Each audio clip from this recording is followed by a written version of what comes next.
This video explains the steps that you can take when planning and completing your answers in the RSA. Remember, your time allocation for each question is for planning and completing your answers.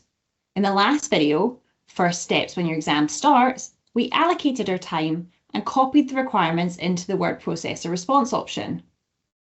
We are not going to discuss any of the technical content of the exam or the answers in this video, as this will be covered in the exam debrief videos included in the RSA section of the ACCA website. Now, we will consider how to read through the tasks to give ourselves the best chance of success. We will focus on task 1 in this video, as the steps we're going to explain apply equally to all 4 of the tasks. You should take care when reading the tasks. You may wish to highlight some of the important information in this section, such as a year-end date, or maybe the exhibits that you're required to refer to. Looking at the task itself, you can see that you're guided to use the spreadsheet response option where appropriate. We can see it here under 1A and 1B. If no guidance is given, you should use the word processor for your answer. When you're reading through the requirements, make sure that you identify all of the elements required to create a complete answer.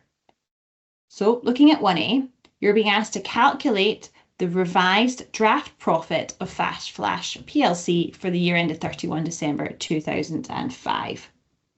If we look at the response option, we can see the starting draft profit figure has been included for us, and we're expected to put each of our adjustments in the rows underneath this. The pre-formats are included to allow you to complete the task in the most efficient and clearest way, and we highly recommend that you use these. Underneath the pre-formatted section, there is space for any workings that you need to do to accompany your answer. When answering in the spreadsheet, make sure you use the functionality of the spreadsheet and reference your workings. Here, for example, a good approach would be to number each adjustment and then number your workings underneath. Markers will look at the formulas in the cells, and so you can use basic spreadsheet formulas to your advantage to both increase your accuracy and speed of answering. This also allows the markers to give partial credit if you have only some elements of an answer correct. As a contrast, if we click on the word processor response option, we can see there are no pre-formats included.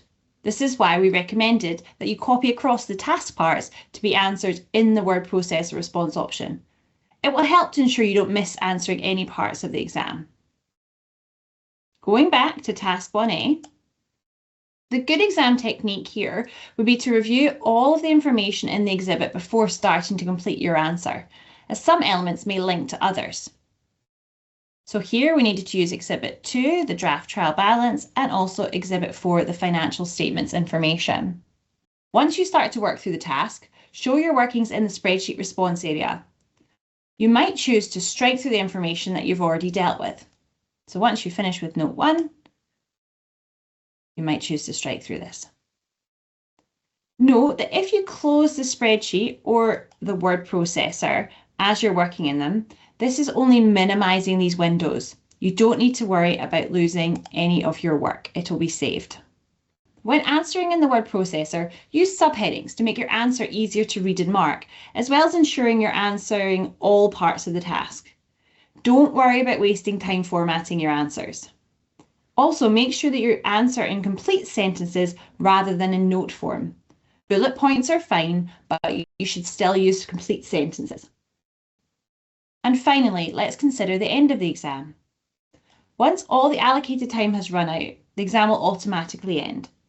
But if you wish to end the exam before the time has run out, click the next button all the way to task 4, and then at task 4, click it again. This will take us to the item review screen. Here you can see each of the 4 tasks, and you can still go back into any of them by clicking here. If you're ready to end the exam, you simply click the End of Exam button and confirm yes.